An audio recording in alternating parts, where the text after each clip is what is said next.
All right, we're back here with episode 39 of the GameFi Rundown. As always, we have Jimbo here as the co-host, and I've really been Jimbo and I have been reaching out to try to get some new people into this community, not just sticking with the people who everybody knows in Illuvium. So I just had a conversation last week with the Goatfather here. Seemed like a really cool dude. He makes a ton of Web3 content and Web3 gaming content. So glad to have you on. The Goatfather, how you doing? Doing great, man. Happy to be on board. Thanks for having me. And I think this is going to be a really interesting episode, man. Yeah, I think so too. Even I sent the topics over to you and to Jimbo, and he just like messaged me back. He's just like, this looks like a good rundown. Like I'm excited for this one. Yeah, And 100%. A lot of interesting topics here. Yep. yeah, definitely. I'm excited for the segment number 2 here. But before we get into that, let's right to I guess the most hype topic here is pretty much airdrop season in GameFi in Web3 gaming right now. We saw Illuvium do an airdrop with fuel crates. We saw Mavia come out and have a massive airdrop of the Mavia token. Let's see, we had Pixel. I just got an airdrop of Pixel because I was staking some Ron. And I actually stay pretty narrow in Web3. And I've already been part of 3 of these already. I know you touch on a lot of different things. Like, have you been taking advantage of these airdrops? Yeah, 100%. I think that this kind of became a trend and it makes sense.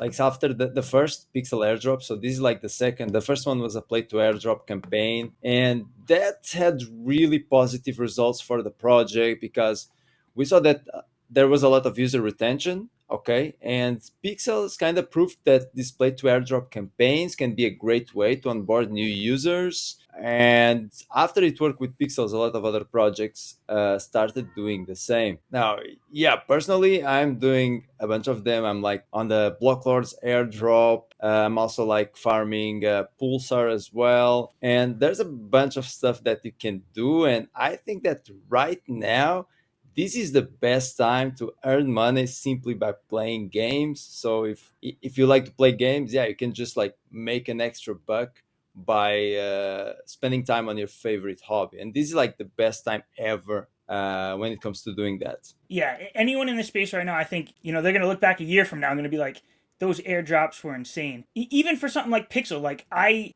didn't play Pixel. I'm not really playing much on the Ronin network, but I've been staking Ron for a while. So I got that airdrop out of nowhere. You had to actually not download the game, but like make a user account to claim the airdrop. So they just got a new user right there because I had to make one to log in. But it's been going great, and I know I'm gonna look back on this and be like, those were great. Jimbo, my question for you is that back to the Illuvium airdrop for fuel. We've heard Kieran, the hype man.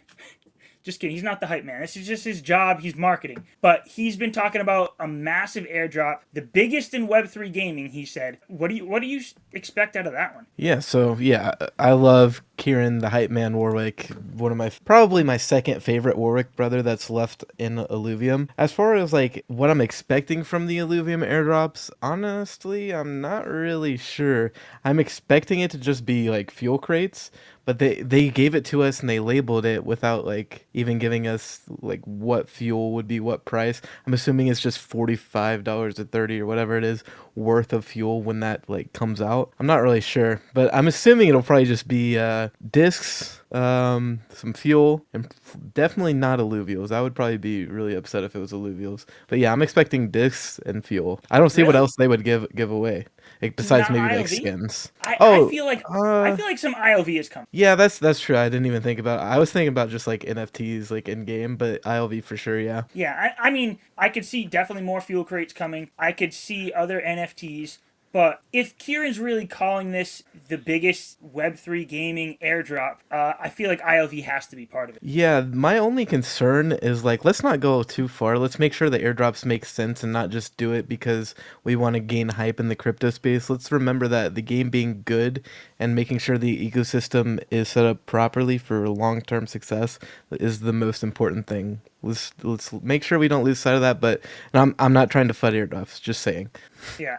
Yeah, there's pros and cons to both of them. Like I was just saying Yeah. with Pixel, like I made an account in Pixel because there was an airdrop there. And even with Mavia, like there are probably a ton of people who downloaded Mavia to try to get that airdrop. There's got to be a good percentage of them that just stayed and continued to play because they were like, oh, this is a great game. I can see that happening with Illuvium too. Like, oh, let me get into Illuvium, make an account so I can get this airdrop. And then they start playing it and they're just like, wow, this is actually a really good game. I'm going to stick around. Yeah, for sure. Like, I think airdrops for Illuvium are definitely a good thing. Just, as with anything, let's just be smart about it. Yeah. So before we move on, Goatfather, are there any more airdrops coming soon? Like I said, you know more about the entire Web3 gaming than I do. Anything that we should be looking at? Any games that we should be getting involved in for some airdrops coming? Yeah, I mean, you have a lot of options, really. It really depends from my perspective, which game do you prefer to play, right? Because you can't get them all. That's one thing that I learned early in crypto is you can't get every opportunity. So my suggestion is like there are a lot of good airdrops. So focus on the genre that you like or on games that you like. Okay, so there's Hyperion. Hyperion has an airdrop. Okay, Hyperion is like a roguelite card game on Ronin. You also have Matrix. Matrix is like a first-person shooter, mobile. They're also having like an airdrop really soon.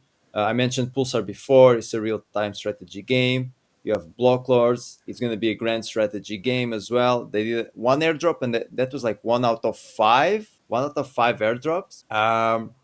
Yeah, you have a lot of stuff actually. Besides the Yeah. classic crypto airdrops, outside of the gaming space, you have a Yeah. lot of stuff really. Yeah, I'm Um, gonna start looking at more of your stuff because I want to catch some more of these airdrops. Like I'm not gonna try to jump into every single thing, but I think you got to take advantage of these now. Like you said, this is gonna be big in the future. Yeah, Yeah. 100%. And many of them you can farm them like simultaneously. So, for example, some of these games they're like you just have to do a few tasks every day, or they're like semi-idle. Like Pulsar is semi-idle, so you can just like farm the Pulsar airdrop and at the same time like farm an Appearance airdrop. So let's move on to this next topic here. Now, like I said, we just got in touch like a week ago. We were messaging on Discord, and one thing that you asked me was just like, "Am I doing Web3 gaming full time?" The answer was no. That is a big goal for me. But you had mentioned that you had just kind of like made that leap into full time, GameFi Web3 gaming. So I just want to know, how is that going? And do you think like anybody out there could really make it full time, like in GameFi, in Web3 gaming? Yeah, man, 100%, especially now, but it's like now it's easy mode, right? It's like, when you're playing like a game and you have like different difficulties, now it's easy mode because it's the bull market, right? So there's a lot of hype, projects have a lot of money, especially if you're like a content creator. Projects are always looking for like to buy sponsored content, and right now it's easy. What's going to be tough is in 2 years in the bear market. Okay, that's when it's going to be like you really have to be settled.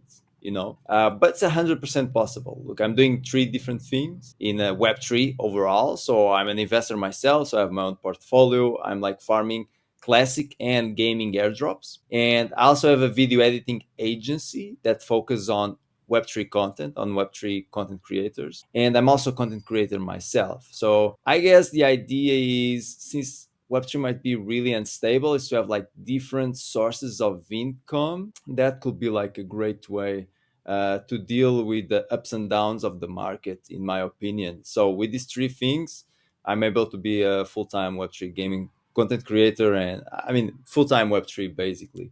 Right now I'm traveling in Asia. I'm in my hotel, and yeah, I'm doing it. Besides being full-time Web3, I'm also like traveling around, and yeah, so far it's possible. Yeah, that's awesome. And I know what you're saying. Like, it's possible, but it doesn't last forever. Uh, Jimbo, Yeah, what do there's you that. think? Like, can you get into GameFi full time, or do you need? I guess maybe you got to be a content creator too. You mean like playing games to make money, just in Yeah. general, or do you mean Well, like yeah. I mean, like, overall anything that involves GameFi? well, both ways. Like, do you think you could just strictly play these games and go full time, or do you need to play these games and have some side hustles, like the Goatfather has, or like we're doing here with content creation? Or can you just go straight, let me play a ton of games all day and make it full time? 99% of people will never be able to make money solely playing the video games. I think now, like moving into Web3, there's going to be far more opportunities than before to make money playing video games, like strictly video games. But me personally, I think you're going to have to either be a professional gamer, really good at a game, or find a way to get resources that people will buy. The issue is just like supply and demand, right? Like you need to be in that 10% of that your specific niche, whether that be content creation, video games, or just anything in that area. If you want a steady like job, work with one of these crypto companies. That's the most stable, but even then it's like highly competitive.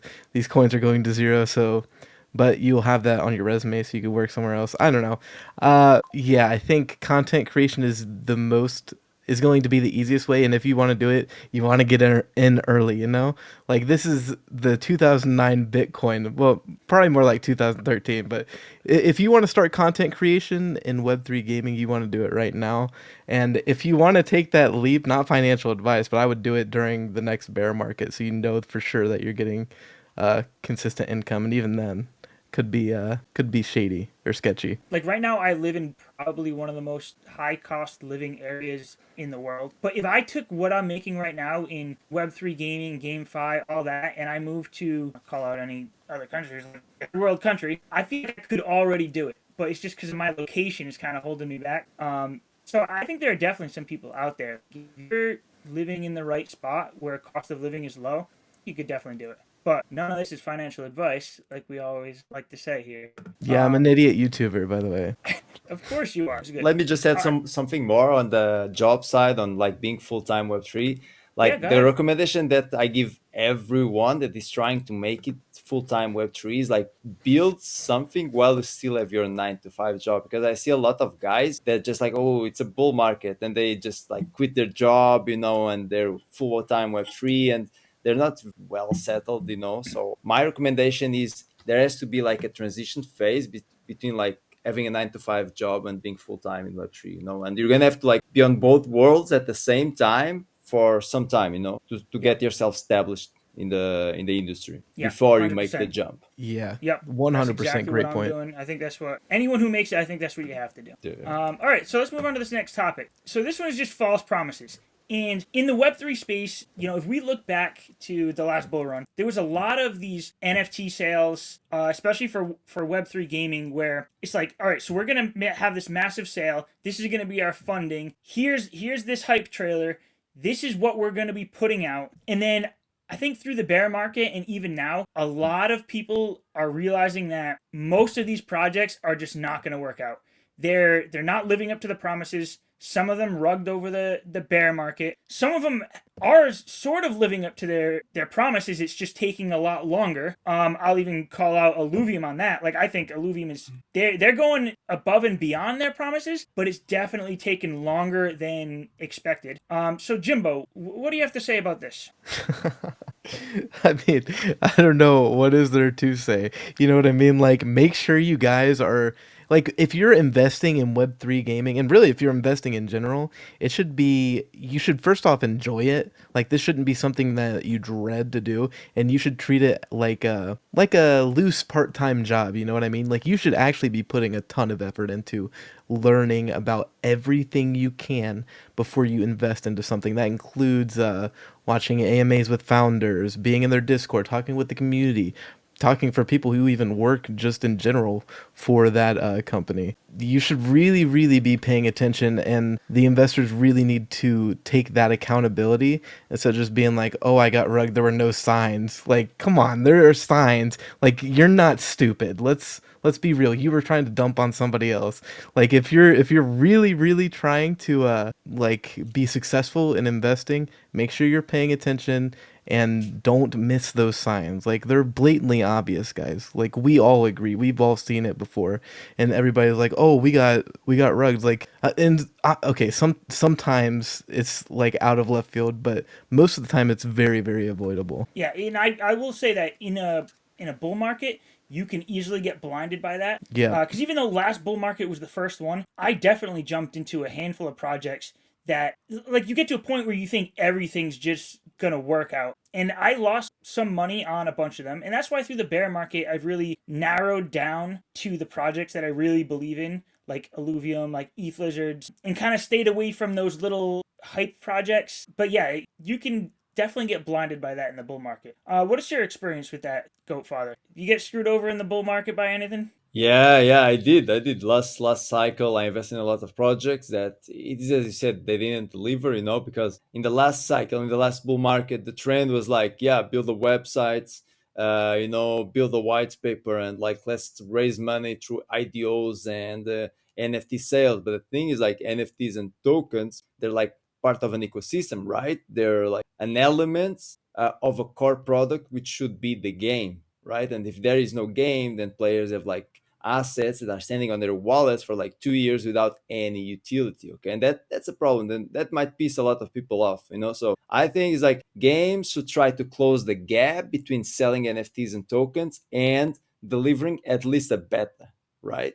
Which is the core product once again. Now, personally, I got burned with a bunch of projects, but I learned my lessons. I don't feel like I lost anything because I learned my lessons, and now I'm like more ready than ever in this like bull market to actually make it as an investor. So I think that I'm going to use all that knowledge that I've acquired, from those failures, from those projects that rag in this new cycle, to avoid doing the same mistake again. Yeah, and I think whether it comes to Web3 gaming or just crypto in general, it's kind of like a rite of passage that you go through your first cycle and screw some shit up. But then you Yeah. learn from it because I'm in the same boat. Like I learned from all of my mistakes, and I know this bear market, I'm gonna capitalize on everything that I missed out on last time. But like I said, you can get blinded. So if you're just getting into the space now, be careful. Follow our not financial advice.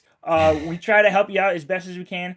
But like, if you don't come out of this bull market on top, don't worry. It's not a waste of time because you're gonna take those lessons, and next bull market is gonna be your time to shine. Let's move on to this next topic here. So, Illuvium. This has been something that actually came up when I was talking to Artemis on the ETH Lizard stream just the other day. We were talking about like what is Illuvium's like hit game gonna be. Right now they have these 4 games.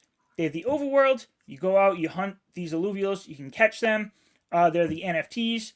Let's skip over here. You bring those alluvials into the arena so you can play PvP. There's going to be a lot of competitiveness going on there. There's Illuvium Zero where you're going to be mining the fuel, collecting blueprints. That's kind of like the Land backbone gameplay, to right? all of these games. And then you got Illuvium Beyond, where it's beyond the Illuvium lore, I guess. Just kind of like more of a separate game. And they've already talked about making multiple games in the future. A first-person shooter keeps coming on. So I want to get your thoughts on which one of these do you think is going to be the one that really breaks out to the mainstream and brings in the most people, or if you think it's none of these and it's going to be a future game. Jimbo, I'll start with you.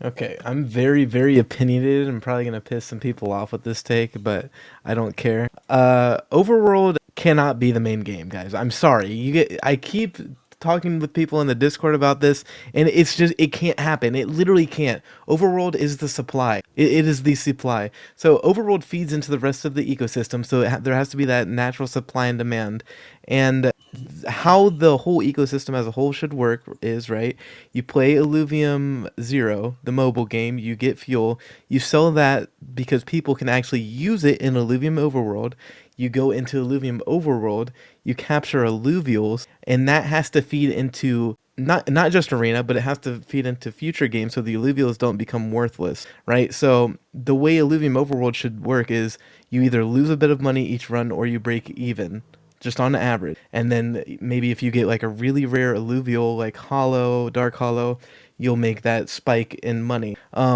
If you don't have a game to feed those extra 30 atlases into the market, the whole ecosystem collapses and alluvials become worthless and the overworld becomes pointless to play. Fuel goes down. It cannot work like that. The arguments that I've been hearing is, first off, collecting alluvials, which this isn't Illuvium Beyond. You're not going to sit there with 30 atlases with shitty stats in your bank without anybody to give them to and then continue to play the game. That's not going to happen. Gear for catching more alluvials. Okay, so we're just giving more supply into the ecosystem so people can get more alluvials, so we're diluting it even more. Gear for Ranger, again, same thing. Drone chips, same thing. Consumables, shards, like all of these things just feed back into Overworld, except for alluvials. Overworld cannot be the main game. There has to be. Honestly, I think there even needs to be more than just arena. Like we need to really get multiple games to feed in these alluvials into so that they actually have a use case. Like I know we're in crypto and we're investors and for the longest time these NFTs were worthless pieces of shit that didn't do anything. It's 2024. Times are changing, you know what I mean? Like these alluvials and just in general, they have to have a use case or the supply will not meet the demand will not meet the you know what I'm saying. I don't care. Everybody gets my point. Shut up. No, I completely get it, and that's a good perspective. My perspective is different. Before I say mine, Goatfather, I know you're probably not too deep. Well, I know you're not as deep as we are in Illuvium.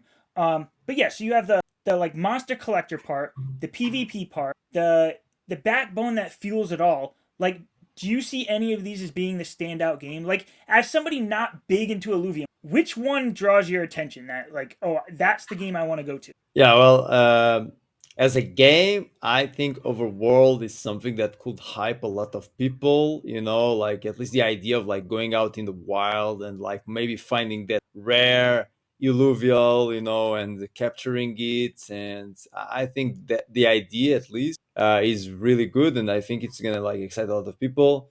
But as Jimbo said, it's like not everyone can win, not everyone can get that extra rare illuvial, otherwise the supply is going to be way above the demand. So maybe arena, I think the auto battler, it actually looks good. There's a lot of strategy there are a lot of things to consider when playing. And yeah, maybe if there's one of the illuvium games is going to break out, yeah, maybe arena, the auto Yeah. battle. Yeah, I agree with what both of you are saying. Like, Arena needs to be a hit for everything to work. But I'm gonna go in a completely like different direction that I'm sure nobody All would right. go this way. I think Illuvium Zero could be the one that breaks out to the mainstream, brings in the most people, gets the most players, and that's simply because it is gonna be mobile. Now, Arena is also gonna be mobile, Mhm.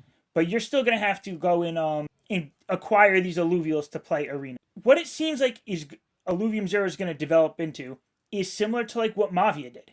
Is there's going to be a free to play version that kind of integrates with the Illuvium land owners, and there's I think globally there's so many more people who can pick up their phone, download a game on their phone, and start playing and be part of this ecosystem. And a lot of those people may not have access to a computer to play the overworld or to play the arena. So as much as I think the overworld is going to be like a more complete game and the arena is really going to be that competitiveness for the people who just want to compete when it comes to like user acquisition and drawing in the most players and daily active users. I think that Illuvium Zero is going to be that game. Any of you want to fight me on that one? All right, but one question: the last time I saw Illuvium Zero, you needed like a land plot to play it. Is it open to everyone now? Yeah, well, so right now it's still in the alpha season, and they only open that up to landowners. There is a Yeah. free to play plot when you log into the game if you have land. So they have been developing a free to play version. I believe that what Mavia was able to do probably really kind of like I guess lit a fire under them to be like, we can't wait on this free to play version. I think we need to actually have it at open beta. So that'd be nice to see. But yeah, eventually, whether it's at open beta or not, I think it will be. There'll be a free to play version to play, so anybody can start playing the game whether you have land or not. It's just probably going to mean you either earn very little fuel. I don't know how it's going to incorporate into the whole ecosystem, but if you're a landowner, you're going to be like earning the bulk of that fuel, so you're going to get the bulk of that earning. But you won't have to own land to play that game, and I think that's Uh, why it's going to be a and, great and game to get players in. and then the fuel is used on overworld to get to like more advanced areas, right? Where you can capture like rare Yep. illuvials, more rare Yeah, illuvials. so Oh, the right, right. fuel is just it's basically when you make an in-game purchase, it's going to be through fuel. So there's three different types of fuel. One is going to be like you want to travel to these different regions, you got to use the krypton. One's going to be if you want to cure shards, which are like your pokeballs. Another one's going to be like if you want to forge equipment. And that's all going to come from the Illuvium Zero landowners. And if you want to play the overworld, you're gonna have to buy some of that. But there is a free-to-play version for the overworld too, so you don't necessarily have to buy that fuel. Only if you want to catch like the higher tier alluvials. All right, so let's move on to this last topic. Slightly not Web3, but I'm sure we can throw a twist on it for Web3. So this Apple Vision Pro, I've been like intrigued by this because there's been a lot of like attempts for this before with the headset, the VR. I know there's what is it? Meta has one. Even the Nintendo Switch I have like came out with something that you can make it so you put the Nintendo Switch on your face and it kind of looks like you're in VR mode. But this Apple Vision Pro is the first time I've seen like it looks like it just works really well and seamlessly. I want to know what you guys think. Does it have a role in Web3 or not just Web3 gaming, in gaming in general? Can you see a future of people playing with this rather than playing on their computer or on a console? Goatfather, what do you think? I think it's gonna be the future of gaming. Honestly, like VR is still like in development, right? We're still on our early days of VR and AR. Like, those devices are gonna become like maybe a bit smaller, and yeah, that's going to be the like the new trend, because yeah, like games have been trying to do this as much as possible, like immerse you as much as possible in the game, like I remember in PlayStation, then you had like the controller, and the controller would like vibrate to give you the feeling of being in the game, and I think that these devices like Apple Vision, they do that job like 100 times better.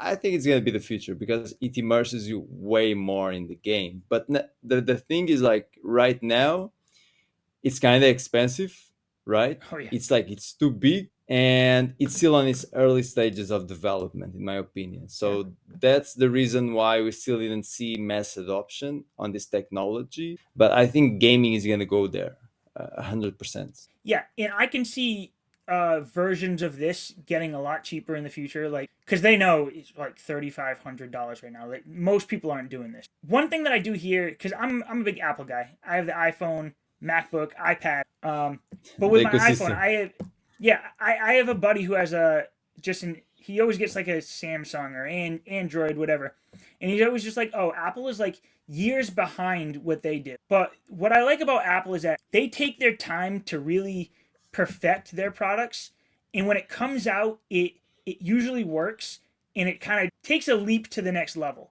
And that's what I'm seeing with this Apple Vision Pro. Like, there's been a lot of VR attempts before. I don't think anything caught on, but this looks like it just works so well that I think this could be the one. Not this version, maybe a more accessible version could be what really takes off, and I could see a lot of gaming happening on it. Are you going to use these, Jimbo? Oh, for sure. This is, I literally was going to say what Goatfather said. This is literally the future of gaming. If you don't, I don't think there's anyone that disagrees either. If you do, you're delusional and insane. I mean, maybe it doesn't just completely take over gaming. I'm sure there will be like cheaper options. In its current state, no, hell no. But it's very, very promising right now, right? Like, again, as Goatfather said, once things become cheaper or lighter, it's not like this big, huge, bulky thing. And even then, the strides that they've made in improving this kind of technology has been pretty damn fast. And I wouldn't be surprised if we have some really, really interesting, immersive games in the next decade. And honestly, I'm just going to say it. I don't think sports are going to exist in 20 to 30 years. Everything's just going to be VR and AR. What's that movie? Ready Player One. You guys have both seen that, right? Yeah, Like, yeah, is that? I know that's not in the next even 5 to 10 years, but in our lifetime, are we gonna get to a point of Ready Player One where you basically live in a video game? I mean, they already got Neuralinks in people's brains, bro. Like, it might be sooner than we expect. yeah. I Yeah, I mean, think it might happen as well. yeah, you're kind of really making me think with that Neuralink thing. There could even be a situation with the Neuralink. Just you don't even need to put on goggles. It just connects and blocks out your vision, and then Yeah. just the signal in your brain puts you in another world. 100% that is going to happen. There's no like question. It might not be in our lifetime. It probably will be, but if not, it will in the future as long as we don't kill ourselves first. You know what I mean? Yeah, Yeah. Yeah, I yeah. mean, just think about it. Got, There are a lot of features on video games that the goal is to give you a more immersive experience as a player, like, and this is just like the next level. But how much do these Googles cost? I'm actually curious. these They're still ones right quite here are pricey, right?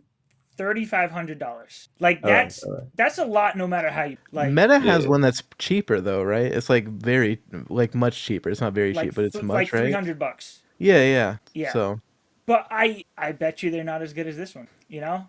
I saw a video Mark Zuckerberg was talking about how like he was expecting it to be better than it is, and he's like, "No, we our goggles still just beat them like in every category," which I think is Really? probably BS, right? But Yeah. he wouldn't say that for no reason. So they probably should have been better than they actually are, but I mean, it's his company that he's talking about, so of course he's gonna gas it up. And I'll be honest with you though, when it comes to these Apple Vision and VR, maybe I'm a boomer in this space and I'm a little too old, but like I'm not really looking forward to it. Like I'd rather just kind of stick with how things are going for a little bit longer. I'm not ready to just have goggles on all the time. Like I still want to be that person that kind of like lives in the moment. If I'm playing video games with like my daughter or with my friend, like I want to be like more face to face rather than just be like have something sitting on my head and being like in that the virtual world. But with that being said, like if I had an extra $3,500 to throw at something like this, I think it'd be cool. I'd get it just to try it, yeah. right? Yeah, that's a huge barrier, 100%. Like the reason why I didn't buy some Googles like that is because they're like so expensive.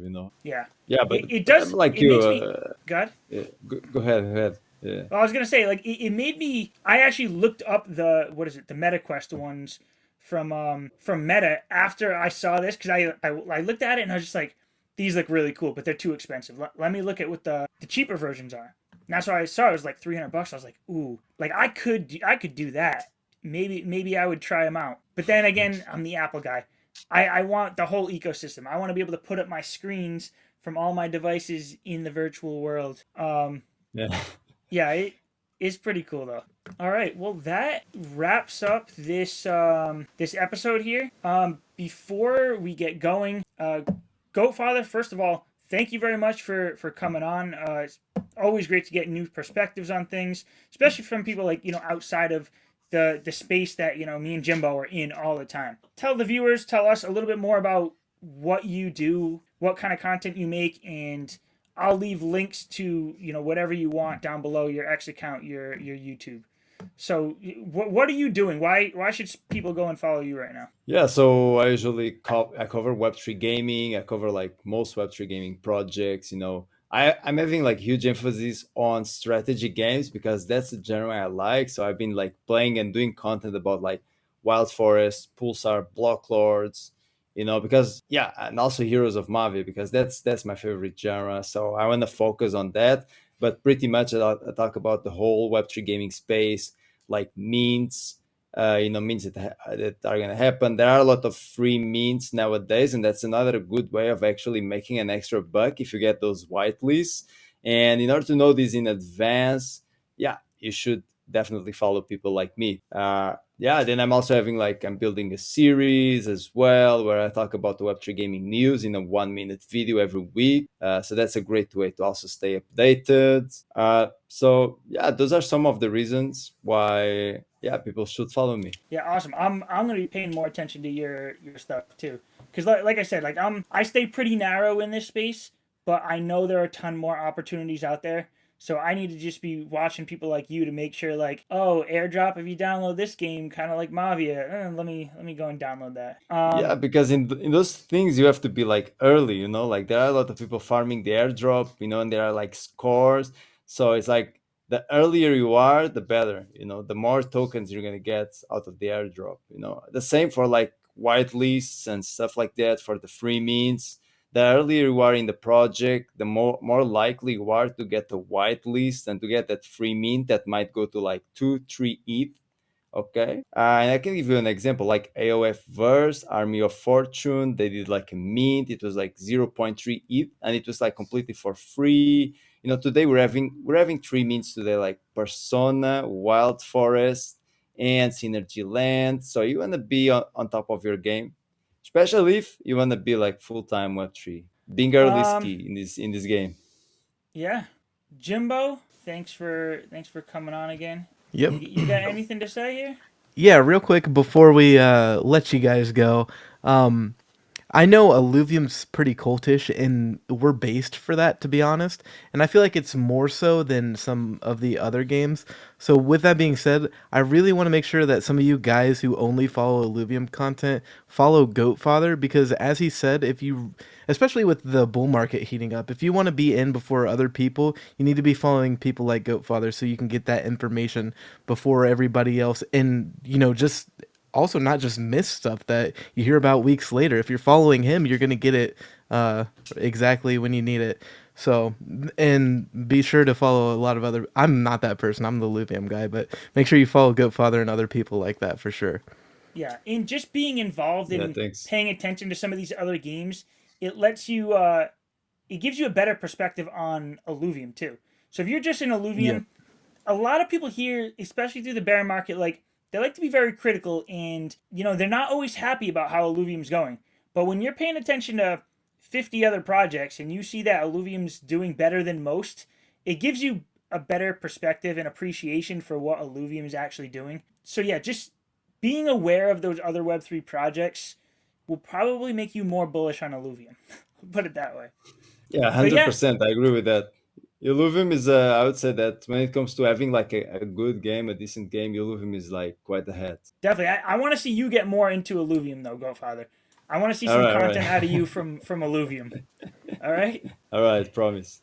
Yeah. All Oh right. yeah. Well, that concludes this episode. Again, thanks for coming on, and we'll catch you back here in 2 weeks for another episode of the GameFi Rundown. See you later. Right, guys.